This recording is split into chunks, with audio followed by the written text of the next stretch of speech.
Isang mapagpalang araw po sa ating lahat. Ako po si Nicole Castillo and welcome po sa aking daily devotion. So, ang topic po natin ngayon is recommitment to God. So, recommitment to God is not about starting over. It is about realigning our hearts with the covenant we already belong to. Like Israel in Joshua's day, we remember God's mighty works, confront the idols, quietly take His place, and choose us again who we will serve. Our commitment calls us to honesty, repentance, and renewed obedience.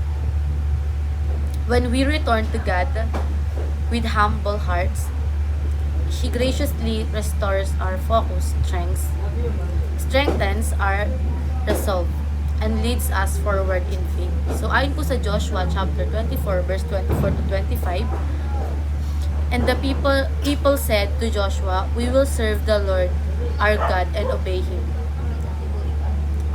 On that day, Joshua made a covenant for the people and there at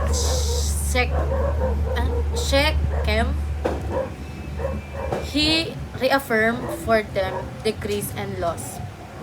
So, ayon po sa ating katuruan, the people witness God's faithfulness. So, nakita ng mga tao na kung gaano katapat at tapat ang Diyos. Paulit-ulit niyang pinatunayan na hindi siya nangiiwan mula sa provision, protection, hanggang sa guidance. Kahit nagkukulang ang tao, faithful pa rin ang Diyos sa kanyang mga pangako. And the people are burdened by idolatry.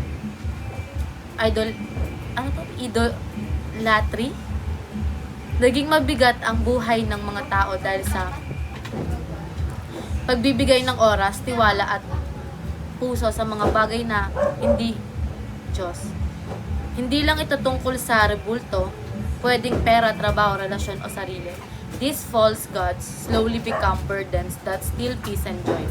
So next is the people renew their covenant with God. So dahil na-realize nila ang faithfulness ng Diyos at ang bigat ng idolatry, pinili nilang bumalik sa Diyos. And renew nila ang covenant, isang decision na sundin siya muli, magtiwala ulit at ibigay ang buong puso sa Kanya. And sa applications naman po, remember God's faithfulness. So, alalahanin kung paano ka tinulungan ng Diyos noon sa mga panahong akala mo wala ng pag-asa. Looking back builds faith para sa mga challenges ngayon. And release unnecessary burdens. And renew your commitments to God. And ayun lang po, maraming salamat.